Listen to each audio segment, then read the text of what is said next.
हा आणि टाळू भरायला विसरू नकोस. टाळू भरायचं माहितीये ना? हो मॅडम, माहितीये मला. हा आता इकडे उभी का? तुला चहा देऊ, नाश्ता देऊ? जा कामाला लाग. कोवळ्या उन्हात नाही त्याला.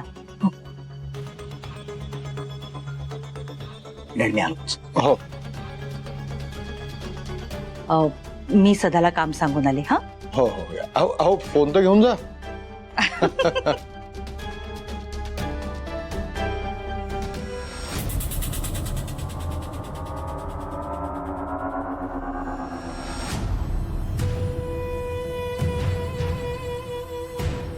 बोला वकील साहेब, कसं काय काम झालंय ते जरा सविस्तर सांगा मला.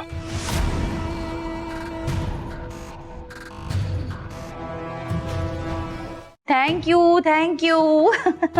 मस्त आला ना फोटो? ए सगळ्यांना आवडला ना फोटो? हो, सुजित आणि संचिताचा फोटो तर एकदम मस्त आलाय. आमच्या घरात तर सगळ्यांना आवडला बाई. मग पार्टी कधी देणार? अगं पार्टीचं काय? पार्टी मी कधी दे, कधी आणि कुठे देऊ पार्टी ते सांग. माझ्याकडे ना एक मस्त आयडिया आहे. या महिन्यात आपली किट्टी पार्टी झालेली नाही, आपल्याला तसंही भेटायचं आहे ना किट्टीसाठी. मग एक काम करूया, आपण तुझ्याच घरी भेटूया. किट्टीची किट्टी होईल आणि पार्टीची पार्टी. तुला घराबाहेर पडायलाही नको आणि पार्टी तुझ्या घरी तुझ्याच कडून. बर मग आम्ही ना आजच येतो, चालेल ना? पार्टी तर होईलच, पण आम्हाला ना अर्जुनलाही बघता येईल. अगं ते चालेल ना? की घरी पार्टी न द्यायला तू काहीतरी कारण सांगणार आहेस आता? ए मी कारण वगैरे नाही देता तुझ्यासारखी. माझं तुझ्यासारखं नाहीये तोंडावर एक आणि पाठीमागे एक. या घरात काही हरकत नाही, घरीच करूया आपण पार्टी. मग तर झालंच.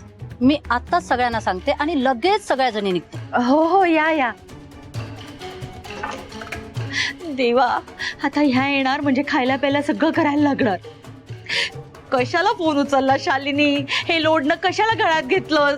भोगात आपल्या कर्माची फळं. सदा नोकर पण ना. सदा ऐक.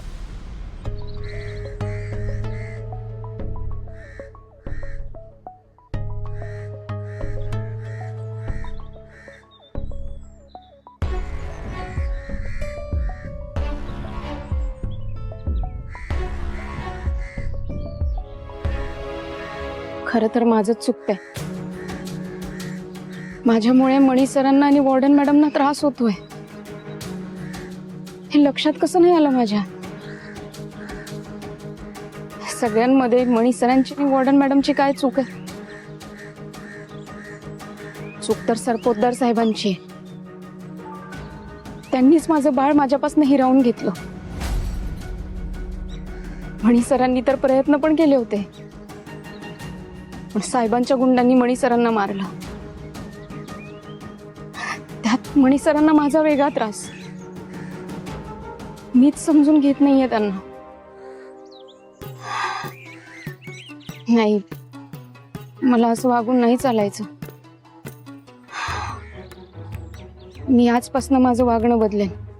मी स्वतःहून बंगल्यावर नाही जाणार.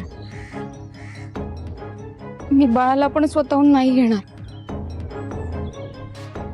माझ्यामुळे मणी सरांना त्रास होता कामा नये. मी नाही जाणार.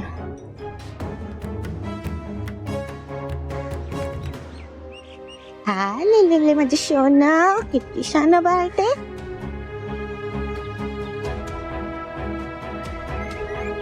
माझं बाळ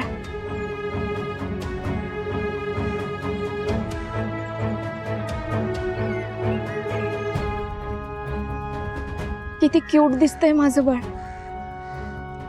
माझ्या बाळाला कोणाची नजर नको लागायला.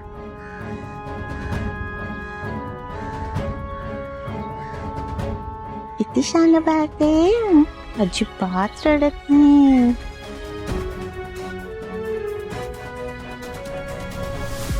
आता झोपायचं हा थोडा वेळ, शांत बसायचं.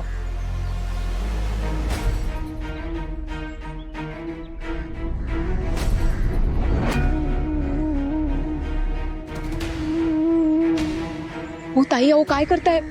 माझ्या बाळाकडे लक्ष द्या.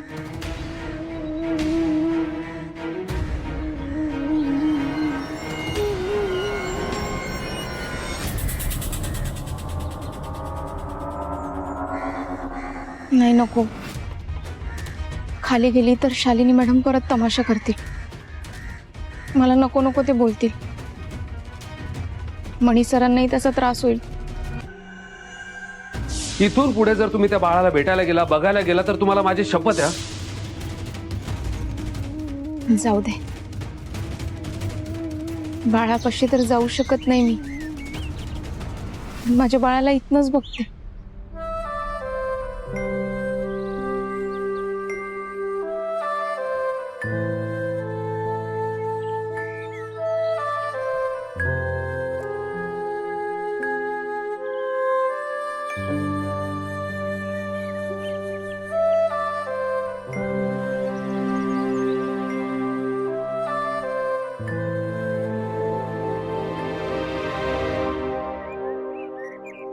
पाहिलं का, त्या सरपोतदारच्या घरी पोळ जन्माला नाही आलं आणि लगेच पेपरात बातमी. अरे मोठ्या लोकांचे हेच धंदे, घराणेशाही याला म्हणतात. आता बघ हेच पोर कसं राजकारणात येत ते. ह्यांना ना सत्ता ह्यांच्या घराव्यातच असावी लागते. हे हा मणी सरपोतदार ना?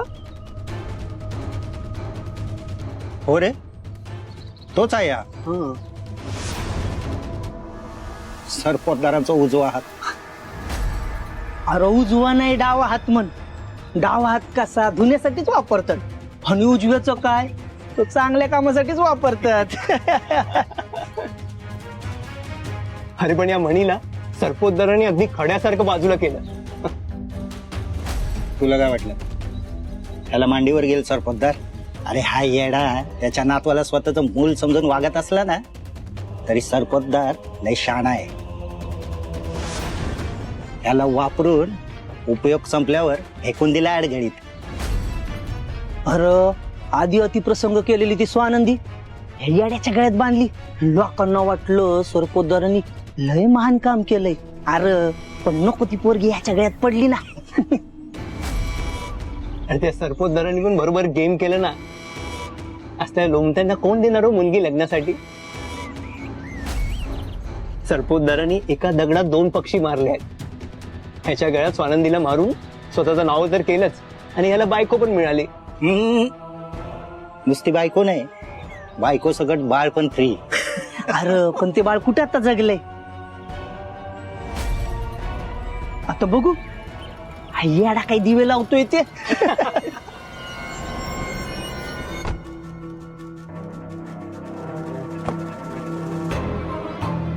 ए